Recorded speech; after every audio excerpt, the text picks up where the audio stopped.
Benoît, si tu en es d'accord, si tu es prêt, je te laisse la parole sur la première question et avec cette approche historique que je rappelais tout à l'heure. Benoît, c'est à toi. Alors, pour la première question, donc, les impacts des pandémies sur l'organisation universitaire en France au cours des dernières décennies, comme l'a précisé, donc, comme tu l'as précisé, Philippe, ça va être compliqué de donner déjà un regard extrêmement précis des conséquences des pandémies sur les universités, puisque ça va être un préalable avant de commencer cette présentation. Il y a peu d'études qui expliquent spécifiquement l'impact des pandémies sur les communautés éducatives universitaires. Alors, ce qu'on peut faire par contre assez rapidement ensemble, c'est un rappel des conséquences des pandémies sur nos sociétés plus largement. Et puis, ce que je vous propose, c'est qu'après, en fin de question numéro 1, on ira un petit peu plus, on fera un zoom un petit peu plus précis sur les communautés éducatives. Alors, on a une résurgence de pathologies infectieuses, mais finalement, si on regarde l'histoire du monde, on a eu des périodes pandémiques qui ont rythmé l'histoire des sociétés, avec plusieurs concepts qui émergent pour expliquer un peu ces situations. L'unification microbienne du monde, avec un échange et une mondialisation de plus en plus importante qui fait qu'avec les contacts humains, on va avoir de plus en plus de diffusion de pathologies infectieuses au cours de l'histoire. Et puis, un retour des épidémies qui a été un petit peu formulé par Philippe Sansonetti en 2015 et qui aujourd'hui prend tout son sens à travers un ouvrage d'ailleurs qui a été réédité assez récemment. Ce qui est très intéressant de constater, c'est que ces maladies infectieuses, elles transforment les espaces sociaux et elles désorganisent nos sociétés. Je pense que la crise qu'on vit actuellement le montre assez bien. Alors, ces pandémies, ces maladies infectieuses, en fait, elles remettent en question un concept de transition épidémiologique qui a été développé en 1971, où on pensait qu'on avait vaincu les maladies infectieuses, avec la découverte des antibiotiques, mais des choix successifs, des chocs, excusez-moi, successifs, avec la poliomyélite, le VIH, et puis aujourd'hui le coronavirus, où on se rend compte qu'on n'est pas forcément que dans un âge des pathologies chroniques, mais aussi dans un âge des pathologies chroniques et des maladies infectieuses résurgentes. Donc, si on essaie de temporiser par rapport à l'évolution de la situation, à l'augmentation des gains d'espérance de vie depuis de nombreuses années, on s'aperçoit bien entendu qu'on est dans des sociétés qui ont fortement gagné en espérance de vie, qu'on est dans des sociétés qui considèrent aussi que la santé est un bien supérieur, et donc des chocs pandémiques comme ceux qu'on vit actuellement, forcément ont un impact très important sur les sociétés et au niveau politique. Alors, est-ce qu'on peut parler finalement d'un cycle social des pandémies? Si on compare, alors c'est le choix qui a été fait de comparer le sida et la Covid-19, non pas bien sûr sur la gravité des symptômes ou sur les caractéristiques des virus concernés, mais plus sur les conséquences sociales de ces pandémies sur les sociétés. Alors, ce qui est très paradoxal, c'est l'histoire qui marque ça, c'est que les deux pandémies de VIH et de sida, on commence un petit peu près de la même manière, ça veut dire par la découverte de pneumonie excusez-moi, non expliquée. Donc, il y a une sorte d'affolement dans ces deux pandémies, des scénarios et des modélisations qui sont très hétérogènes, très rapidement des sociétés qui utilisent un terme de risque, population à risque pour le VIH. Avec la Covid-19, on est davantage sur des personnes à risque. Et une illustration, pour reprendre les termes de Michel Foucault, d'un bien pouvoir et d'une gouvernementalité, puisqu'il va y avoir des dispositifs étatiques et des dispositifs de santé publique qui vont tenter de réguler ces crises pandémiques. Dans ces deux pandémies, qui sont assez récentes, VIH et Covid-19, on a bien sûr un imaginaire du mal avec des représentations très, très négatives de la pathologie et du risque de transmission. Donc, pour le VIH, les 4 H, on pourra en reparler si ce point intéresse, mais avec vraiment des représentations sociales extrêmement importantes sur des populations hémophiles, et homosexuelles, haïtiennes, etc. Donc là, pour le coup, on va avoir vraiment tout un univers qui va se constituer autour de cette pathologie. Et puis, bien sûr, quelque chose qu'on redécouvre aujourd'hui et qu'on a redécouvert en 1981, c'est un petit peu ce cycle social des pandémies, où dès qu'une épidémie nouvelle arrive, eh bien, il y a une désorganisation des sociétés qui vont, en fait, ces sociétés tenter de trouver des dispositifs pour ajuster la crise, mais très souvent, ça entraîne des pertes de confiance, des tensions identitaires et collectives, et puis au fur et à mesure, donc, des sociétés qui vont devenir résilientes parce qu'elles vont s'habituer au risque, ou en tout cas essayer de le juguler et de le prendre en charge pour les populations concernées.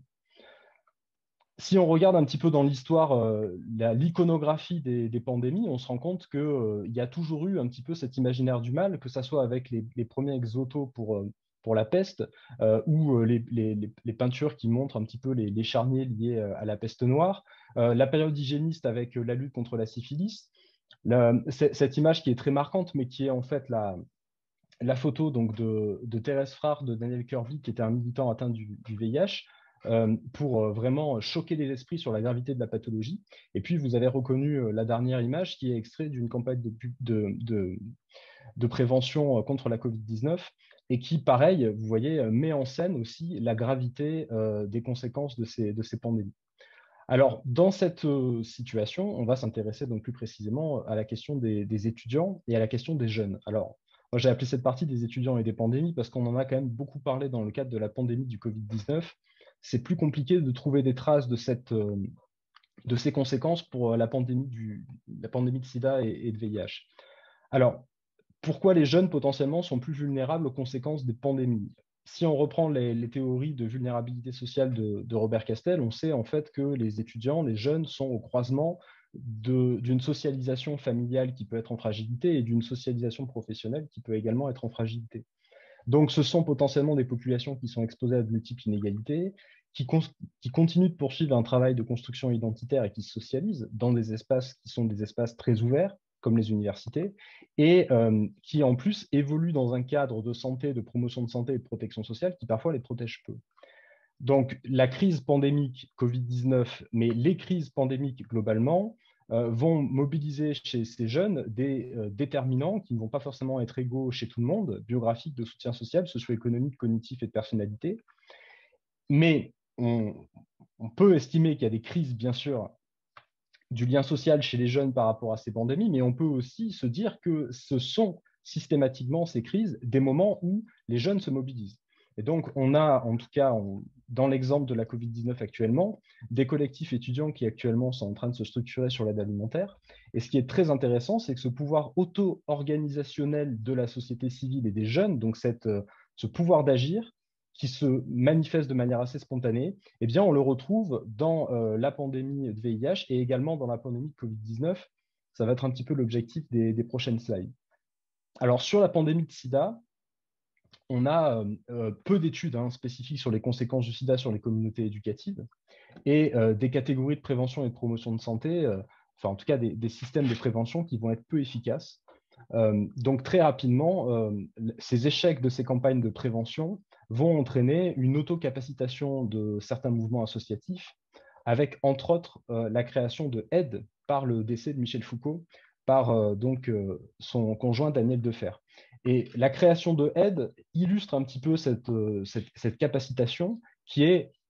qu'est-ce qu'on crée en fait pour lutter contre le VIH? Eh bien, on crée un lieu de réflexion, de solidarité et de transformation, qui est un lieu qui est porté par les personnes concernées par cette pathologie.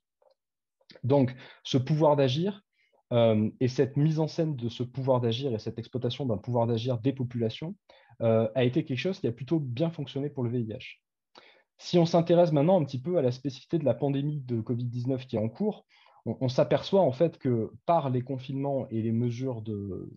d'isolement social, de distanciation sociale qui ont été mises en place, eh bien, on a des impacts majeurs sur les structures éducatives qui sont peut-être plus importants que les pandémies précédentes. Donc, les universités, le monde de l'éducation a été très impacté par les différents confinements qui ont eu lieu. Et bien sûr, ça a modifié les usages entre d'un côté les enseignants, les formateurs et les étudiants, et aussi ça a modifié les usages entre les étudiants dans le cadre de leur sociabilité.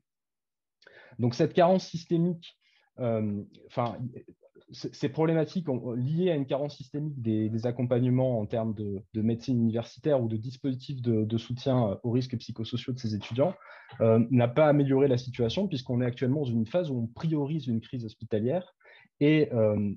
par cette priorisation de la crise hospitalière, on a des conséquences importantes psychosociales puisqu'il y a un maintien des confinements, il y a un maintien il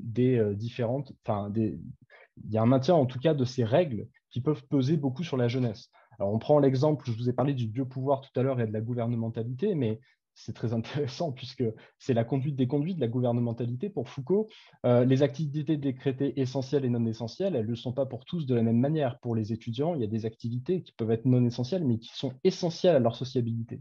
Et puis donc des restrictions aussi jugées paradoxales ou incomprises. Tout ça arrive à poser la question pour le lien avec la question suivante, c'est est-ce que finalement, dans cette crise, le potentiel étudiant est exploité à sa juste valeur? Et j'utilise le terme exploité de manière volontaire, puisqu'on a actuellement une surreprésentation du pouvoir médical et du pouvoir politique, mais finalement des difficultés à voir les initiatives citoyennes qui sont en train de se mettre en place. Et pourtant, il y en a, on pourra en reparler, mais vous avez une association qui s'est récemment créée, par exemple, pour les Covid longs, qui est en fait une association de patients, par exemple. Merci pour ces réponses à cette première question. L'approche